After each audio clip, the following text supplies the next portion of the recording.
আসসালামু আলাইকুম। আমি সাইদুর, সহকারী শিক্ষক, আশিনাং দক্ষিণ সিংহা সরকারি প্রাথমিক বিদ্যালয়।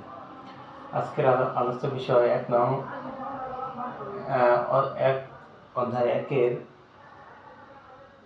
1 নংয়ের 2 নম্বর।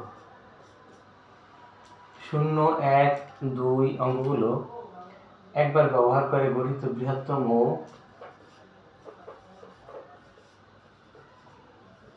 ক্ষুদ্রতম সংখ্যার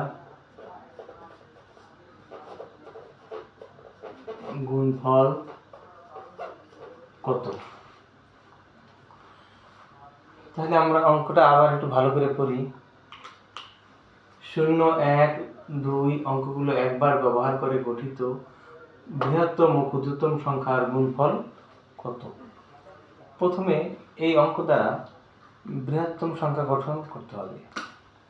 আমরা লিখতে পারি 0, 1, 2 দ্বারা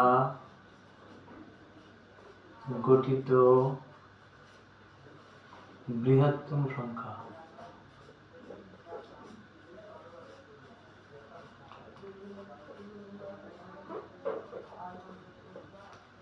এর মধ্যে সবচেয়ে বড় হলো 2, আমরা লিখতে পারি 2, তারপরে হলো 1, তারপরে হলো 0। 0, 1, 2 দ্বারা গঠিত বৃহত্তম সংখ্যা 210। এবার ক্ষুদ্রতম সংখ্যা গঠন করতে হবে।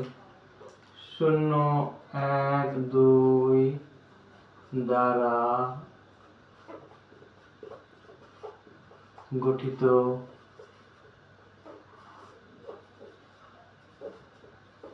ক্ষুদ্রতম সংখ্যা। এখানে সবচেয়ে ছোট 0। আসলে 0 সংখ্যার প্রথমে দেওয়া যাবে না। 0-এর পরে ছোট কোনটা? 1। আমরা প্রথমে 1 লিখব, তারপরে 0টা দেব, তারপর ছোট হলো 2। তাহলে 0, 1, 2 দ্বারা গঠিত ক্ষুদ্রতম সংখ্যা হলো 102, 102। এখন এই সংখ্যা দুইটার গুণফল বের করতে হবে।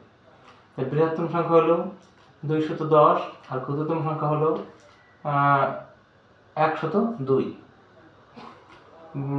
অঙ্কে বলা হয়েছিল যে 0, 1, 2 অঙ্কগুলো একবার ব্যবহার করে গঠিত বৃহত্তম ও ক্ষুদ্রতম সংখ্যার গুণফল কত?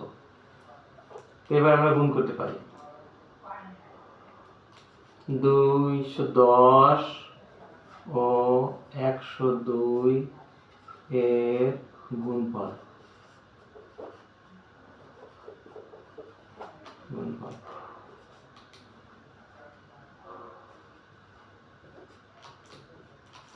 আমরা এইভাবে উপরে নিচে সাজিয়ে গুণ করতে পারি।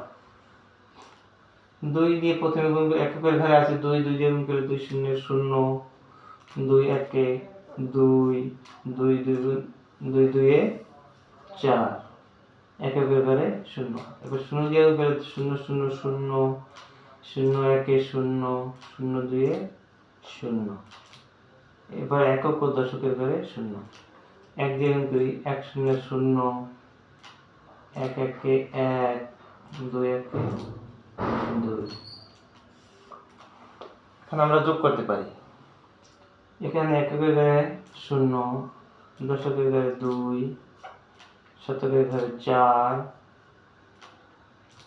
হাজারের ঘরে আছে 1, অযুতের ঘরে আছে 2। এখন গুণফল কত পেলাম?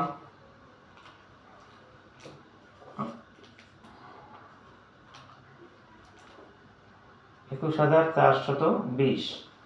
21,420